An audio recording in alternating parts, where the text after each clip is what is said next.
টাঙ্গাইলের কালিহাতীতে সালিশ নিয়ে ৩ গ্রামের মানুষের বিরোধ বাড়ছে। সোমবারের সংঘর্ষের পর মঙ্গলবার আবারও লোকজন জড়ো হয় সাকরাইল গ্রামে। পুলিশের তাৎক্ষণিক হস্তক্ষেপে নতুন করে কোনো সংঘর্ষ না হলেও এলাকায় থমথমে পরিস্থিতি সৃষ্টি হয়েছে। সকালে তারা শুলাকুড়া বাসস্ট্যান্ড এলাকায় আগুন ধরিয়ে সড়ক অবরোধ করে একটি দল। এম এ রাজ্জাকের তথ্য প্রতিবেদনে।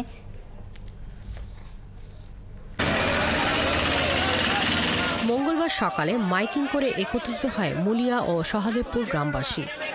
পরে বেলা 11টায় সাকরাইল গ্রামে হামলার উদ্দেশ্যে যে শুলাকুড়া বাসস্ট্যান্ড সড়কে আগুন জ্বালিয়ে বিক্ষোভ শুরু করে।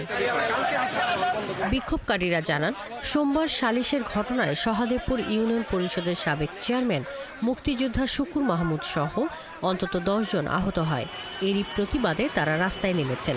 এখন থেকে আর কোনো অবস্থাতে এলাকা অশান্তি বিরাজ করা যাবে না। শান্তিপূর্ণ সহাবস্থান ভিত্তিতে আমরা যাতে থাকতে পারি, প্রশাসনের কাছে আমরা অবশ্যই বিচার প্রার্থী হব, আমরা বিচার দিব। ছেলেরা উত্তেজিত হইয়া একটি ঝগড়ার সৃষ্টি করে। আমরা বিভিন্নভাবে চেষ্টা করছি সেটাকে কন্ট্রোল করার জন্য, কিন্তু দুর্ভাগ্য আসলে কন্ট্রোল করতে পারি নাই। বিগত সময়ে যে ঘটনা ঘটছে সেই ঘটনা যেন পুনরাবৃত্তি আর না হয়। এই খবর পেয়ে ঘটনাস্থলে আসে পুলিশ।